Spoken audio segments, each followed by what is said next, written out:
Hi friends, it's Dr. Dale Warren, also known as Papa Dale, and today's lecture is on the major early Christian heresies. Major early Christian heresies.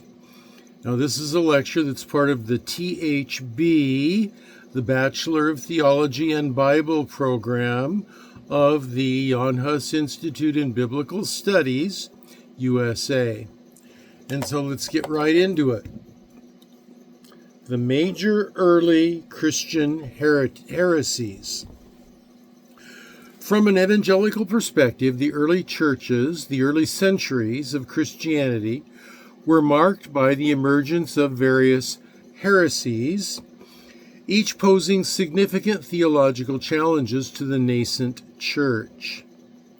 In this vibrant narrative of belief and contention, several key heresies stood out, prompting fervent responses from early Christian leaders who sought to preserve the truth of the gospel.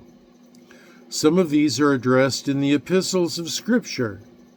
Some of them simmered in an undercurrent among the churches until addressed head-on at a church council. One of these was Gnosticism. Now, Gnosticism emerged as one of the most profound challenges to Orthodox Christian belief. Prompting a dualistic worldview, Gnostics argued that the material world was created by a lesser deity and regarded the flesh as inherently evil. They emphasized the possession of secret knowledge as the path to salvation, which they believed only a few select could attain. In response, early church fathers like Irenaeus emphasized the inherent goodness of God's creation and affirmed that salvation comes through faith in the visible and the tangible truth of Jesus Christ, who took on human flesh. By highlighting the importance of apostolic tradition and the authority of Scripture, they countered the Gnostic claim to secret knowledge, asserting that the fullness of divine revelation was available to all believers. Another significant heresy was Arianism. Now, this arose in the early 4th century through the teachings of Arius. This belief denied the full divinity of Jesus, suggesting that he was a created being and therefore not co-eternal with God the Father. This controversy prompted the Council of Nicaea in 325 AD, where the doctrine of the Trinity was robustly defended. The Council affirmed the Nicene Creed, declaring Jesus as true God from true God, asserting his consubstantiality with the Father, and this pivotal moment helped to solidify the understanding of Christ's divine nature within the evangelical framework, emphasizing that Jesus' divinity is essential for salvation, one of the most important cardinal doctrines. Docetism also posed a challenge by claiming that Jesus only appeared to have a physical body, that his suffering was all an illusion. This belief threatened the Christian understanding of redemption as it undermined the reality of Christ's incarnation and of his suffering on the cross. Early Christian leaders, such as Ignatius of Antioch, passionately refuted Docetism by emphasizing the reality of Christ's humanity, asserting that his true suffering was essential for humanity's salvation. They reinforced the belief that Jesus had to be fully human to truly atone for human sin.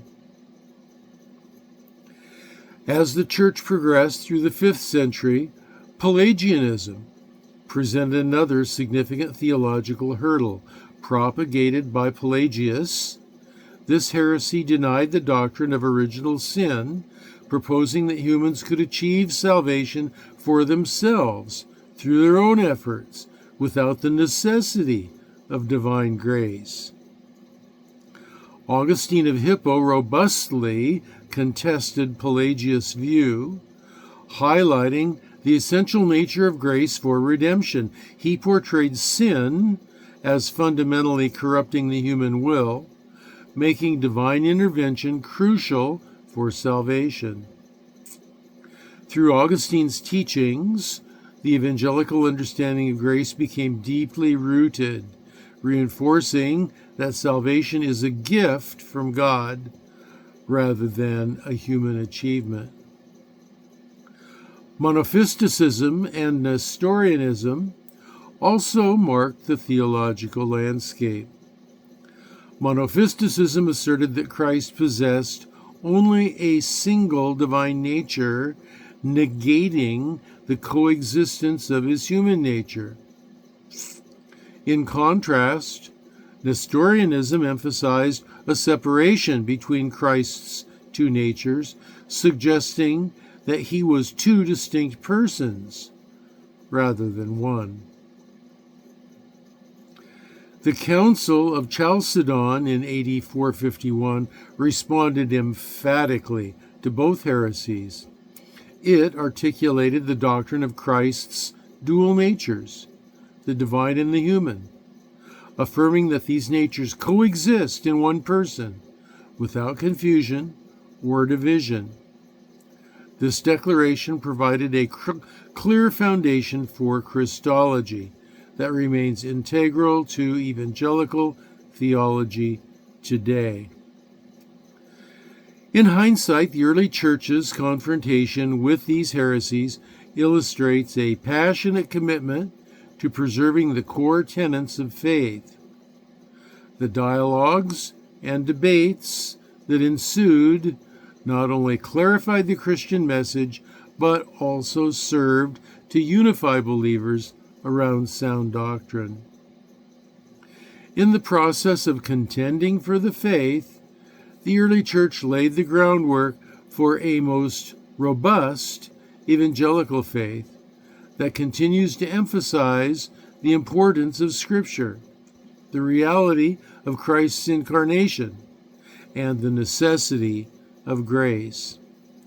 Through these historical struggles, the church's understanding of God, Christ, and salvation was shaped, influencing generations of believers and guiding them in their relationship with the divine.